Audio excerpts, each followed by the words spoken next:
नमस्कार और स्वागत है आपको हमारे YouTube channel learn and grow में।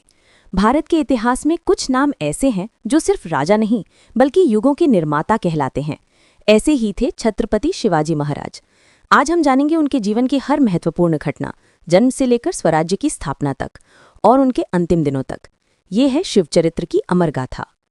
19 फरवरी 1630 शिवनेरी किला। माँ जीजाबाई ने एक तेजस्वी बालक को जन्म दिया जिसका नाम रखा गया शिवा। पिता शाहजी राजे भोसले, माता जीजाबाई। बाल शिवा के संस्कार उनके जीवन की सबसे बड़ी पूंजी बने। जीजाबाई ने उन्हें रामायण, महाभारत और वीरों की कहानियां सुनाई। गुरु दादोजी कोंडदेव ने युद्धकला, घुड़सवारी और नेतृत्व सिखाया। कम उम्र से ही शिवा में न्याय, साहस और नेतृत्व के गुण दिखाई देने लगे थे। 16 वर्ष की आयु में शिवाजी ने स्वराज्य की नींव रखनी शुरू की। पहला किला तोड़ना। इसके बाद एक एक करके कई किले और प्रशासकीय केंद्र शिवाजी के नियंत्रण में आते गए। कोंढाणा, चाकण, सूपा, पुरंदर और अन्य स्थान। यहीं से शुरू हुआ गनीमी कावा यानी गुरिल्ला युद्ध कला का नया युग। कम सैनिक, तेज हमला और तुरंत सुरक्षित स्थान पर लौट जाना। शिवाजी के इस युद्ध कौशल ने सबको चौंका दिया।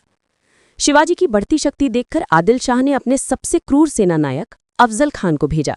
उसने मंदिर तोड़े, दांव उजाड़े ताकि शिवाजी सामने आए। प्रतापगढ़ पर दोनों की ऐतिहासिक मुलाकात हुई। अफजल खान ने जैसे ही धोखे से शिवाजी को मारने की कोशिश की, शिवाजी ने वागनक और बिछुआ से पलटवार किया और अफजल खान का वध कर दिया। ये घटना शिवाजी की बुद्धिमत्ता, साहस और अद्भुत निर्णायक क्षमता का प्रमाण है। सिद्धि जौहर ने पन्हाला को घेर लिया था। शिवाजी रात में गुप्त रूप से निकले, लेकिन पीछा बहुत बड़ा था। पावनखिंड में बाजी प्रभु देशपांडे ने 300 मावलों के साथ शत्रुओं को रोका। उन्होंने प्रतिज्ञा की, जब तक विसर्जन घाट से तोपों की आवाज न आए वे मराठों की रक्षा करते रहेंगे। बाजी प्रभु ने वीर गति पाई, लेकिन शिवाजी सुरक्षित विश्रामगढ़ पहुंच गए। ये बलिदान इतिहास के स्वर्ण अक्षरों में लिखा गया है। औरंगजेब ने दक्षिण में अपने मामा शाइस्ते खां को भेजा। वो पुणे के लाल महल में रहने लगा। लेकिन एक रात शिवाजी अपने मावलों के साथ लाल महल में घुस गए। उन्होंने शाइस्ते खान पर हमला किया और उसकी उंगलियां काट दी।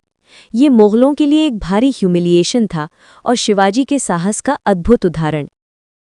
मुगलों के आर्थिक केंद्र सूरत पर शिवाजी ने जोरदार प्रहार किया, लेकिन उनके अनुशासन का ये प्रमाण था कि न किसी महिला को नुकसान, न बच्चों को, न साधु संतों को। युद्ध में भी मराठा सेना मर्यादा और धर्म का पालन करती थी। जयसिंह के प्रयासों से शिवाजी आगरा पहुंचे, लेकिन औरंगजेब ने उन्हें अपमानित करने की कोशिश की। शिवाजी ने विरोध किया, उन्हें कैद कर लिया गया। लेकिन शिवाजी महाराज इतिहास के सबसे बुद्धिमान रणनीतिकारों में से एक थे। उन्होंने फलों और मिठाइयों की टोकरियों के भीतर खुद और संभाजी राजे को छिपाया और अद्भुत तरीके से आगरा से निकल आए। ये पलायन दुनिया की सबसे प्रसिद्ध घटनाओं में से एक माना जाता है। आगरा से लौटने के बाद शिवाजी ने स्वराज्य को पहले से भी अधिक मजबूत बनाया। उन्होंने मजबूत न्याय व्यवस्था खड़ी की, अष्टप्रधान मंडल बनाया, कर प्रणाली को सरल किया, किसानों की रक्षा की और सबसे महत्वपूर्ण, मराठा नेवी तैयार की जो समुद्र में पुर्तगालियों और सिद्धियों को चुनौती देती थी।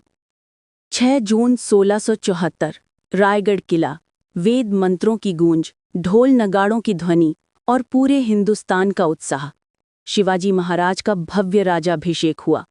वे अब सिर्फ राजा नहीं बल्कि छत्रपति शिवाजी महाराज बने। हिंदवी स्वराज्य का सूर्य पूरी चमक के साथ उदित हो चुका था। 1680 शिवाजी महाराज कर्नाटक अभियान के बाद रायगढ़ लौटे। 3 अप्रैल को ये महान योद्धा, ये महान युग पुरुष हमेशा हमेशा के लिए पंचतत्व में विलीन हो गया। पूरे महाराष्ट्र में शोक की लहर दौड़ गई, क्योंकि एक राजा ही नहीं बल्कि एक आदर्श, एक प्रेरणा, एक विचार संसार से विदा हो चुका था। छत्रपति शिवाजी महाराज सिर्फ इतिहास के चरित्र नहीं हैं, बल्कि हर भारतीय के भीतर बसने वाली एक शक्ति हैं। उनकी नीति, उनकी वीरता और उनका स्वराज्य का सपना आज भी हमें प्रेरित करता है। जय शिवराय, जय भवानी। अगर आपको ये वीडियो पसंद आया हो तो लाइक और शेयर ज़रूर करें और ऐसे ही देशभक्ति से जुड़ी ज्ञानवर्धक और प्रेरणादायक कहानियों के लिए हमारे चैनल लर्न एंड ग्रो को सब्सक्राइब करना ना भूलें। साथ ही बेल आइकन दबाएं ताकि अगली वीडियो आप तक सबसे पहले पहुंचे। जय हिंद, वंदे मातरम।